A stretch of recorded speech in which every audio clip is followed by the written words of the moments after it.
Hello everyone, कैसे हो आप सब। आई होप अच्छे होंगे, स्वस्थ होंगे, मस्त होंगे और तंदुरुस्त होंगे। तो इस लपुआ ने, पलंग बाबा ने फिर आके ज्ञान दे दिया है आज बैठ के। मतलब इसको हर बार एक औरत चाहिए बदनाम करने के लिए, जलील करने के लिए यूट्यूब पे। ये मर्द से कभी नहीं लड़ता है ये इंसान, बस औरतों से ही लड़ता है। औरत का ही मतलब इज्जत का धज्जियाँ उड़ा देता है, उसे बद्दुआ दिलाना चाहता है। मतलब कैसा है ये इंसान। एक छोटी सी बच्ची तक को नहीं छोड़ा ये, तो इससे क्या ही उम्मीद कर सकते हो। कभी प्रेमिका, कभी कोई क्रिएटर, कोई सारी औरतों को इसको बस बेइज्जत ही करना है। तो आज इसी बारे में करेंगे बात। तो वीडियो में आगे बढ़ते हैं। इसकी बीवी भंजना को फ़ोन करके बोलती है कि तुम समझा नहीं सकती हो उसको, और तुमने अपने पति को समझाया क्यों नहीं। तुम तो बगल में ही लेटी थी, वहाँ लेटी थी ना बगल में। तुमने एक बार भी बोला कि वो तुम्हारे छोटे भाई की बीवी है, तुम्हारी बहू लगेगी, उसके बारे में ऐसे बोलना नहीं चाहिए ऑन कैमरा। और आप किसी के मायके वाले को भी घसीट के ला रहे हो, ये कहाँ तक सही है। और इस इंसान को आदमी पसंद कैसे करता है मुझे समझ में नहीं आता। क्या वो लोग भी ऐसे ही हैं? क्या वो लोग भी ऐसे ही हैं इसीलिए इसको पसंद करते हैं? मुझे समझ में नहीं आता कि ऐसे ऐसे इंसान को सपोर्ट कैसे कर सकता है आदमी। मैं ये नहीं कह रही कि इसका छोटा भाई मतलब सही है या कम है, लेकिन इसके जैसे नीचे तो नहीं गिरता है वो। कम से कम अभी तो उसको बख्श दो, उसकी बच्ची को तो बख्श दो। लेकिन नहीं, इन लोगों को क्या, इन लोगों को तो डॉलर छापना है बस। पैसे आने चाहिए, चाहे किसी को बदनाम करके आए, चाहे कैसे भी आए। ये इंसान बोलता है कि मैं क्यों नहीं गया वो बताऊंगा, और फिर बाद में क्या बताता है ये कि मैं इसलिए नहीं गया कि वो ये बोलता कि ये मत शूट करो, ये वो मत शूट करो। हाँ बोलेगा वो, क्यों नहीं बोलेगा। बोलना उसका हक है, क्योंकि वो कंटेंट उसका है। और तुम ये कितना भी बोल दो कि गलती से हो गया वीडियो पब्लिक, ये ऐसा हो ही नहीं सकता है। तुमने जानबूझ के डाला था, उसकी बेटी का फेस रिवील किया था, और तुमने जो इशारा किया था अपनी वाइफ को, वो सब इशारे जो हो रहे थे वो सब ने देखा।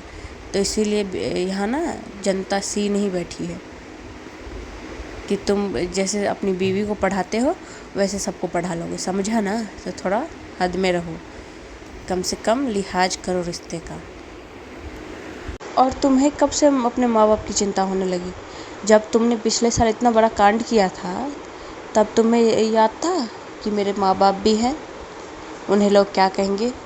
तुमने कहीं का छोड़ा उन्हें मुँह दिखाने लायक।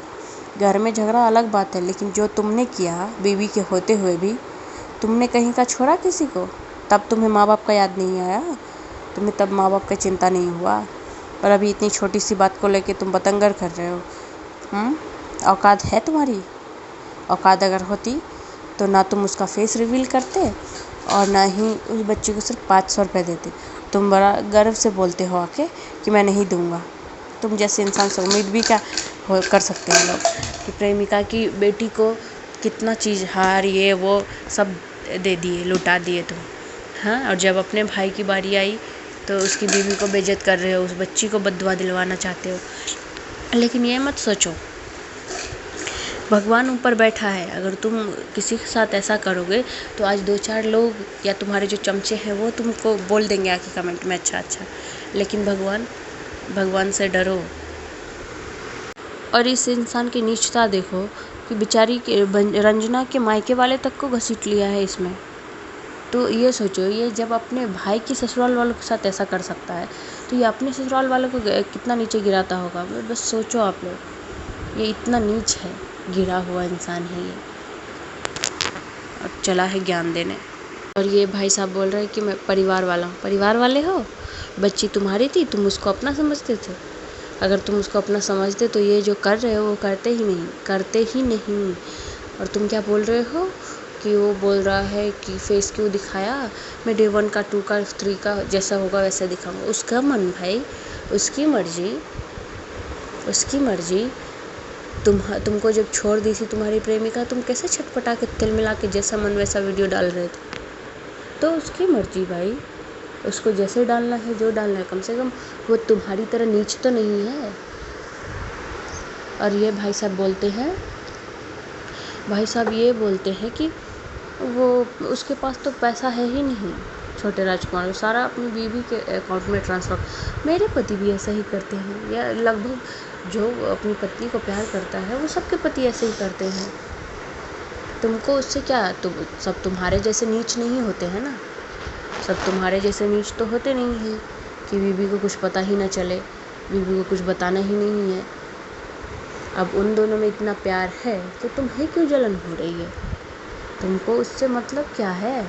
और ये बंदा बोल रहा है कि जब गृह प्रवेश में मेकअप कराने का टाइम आया था तो ऊपर वाले फ्लोर पे गई थी तभी से। हाँ भाई, अगर उसका मन हो रहा है कि हमें फ्लैट मिल जाए और हम लोग थोड़ा अच्छे से रहें तो इसमें दिक्कत नहीं है। तुम अपनी मर्ज़ी से गए हो जहाँ जाना है, उसका मन नहीं है या उसके पास उतने पैसे नहीं है, बजट नहीं है, वो नहीं जाएगा, वो घर में रहेगा। और जब तुम्हारे माँ बाप के पास इतना अच्छा खासा घर है तो उसको रहने में दिक्कत क्या है भाई? अपने बच्चों को देने में कुछ भी दिक्कत नहीं है, लेकिन तुम ही करा रहा है सब कि मेरा घर यहाँ है, मैं यहाँ रहता हूँ, तो उसको भी नहीं रहने देगा। तुम इतना नीचा गिरा हुआ। सॉरी गाइज़, अब इसके बारे में ज़्यादा मैं बोल ही नहीं पाऊँगी। मतलब गुस्सा आता है इसका नाम ही सुन के या इसके बारे में बोल के मुझे। मतलब ये इतना गिरा हुआ और नीच इंसान है जो अपने भाई की बीवी तक को नहीं छोड़ा, सरिता जेठू को नहीं छोड़ा, ये अपनी प्रेमिका को नहीं छोड़ा, नीतू मैना को नहीं छोड़ा, और अपने मम्मी को तक नहीं छोड़ा, अपनी बहन को तक नहीं छोड़ा। और अब कोई मिला नहीं बाहर का तो घर के भाई की बीवी को नहीं छोड़ा। वो तुम्हारी भाभी नहीं है, भाबो है वो। इज्जत करो, नहीं तो ऐसे ही हर जगह से लात पड़ेगा तुमको। पैसे का घमंड है पैसे का। तो तब तो तुम्हारे भाई ने ठीक ही बोला कि उसके पास तो पैसे से भी ज़्यादा दौलत है जो तुम्हारे पास नहीं है। अब इस बात से तुमको मिर्ची लगी तो लगी, बेवकूफ़ कहीं का। बाय बाय गाइस, सपोर्ट करना मुझे, क्योंकि मैं इसके बारे में और ज़्यादा बोल ही नहीं सकती। राधे राधे, जय श्री कृष्ण।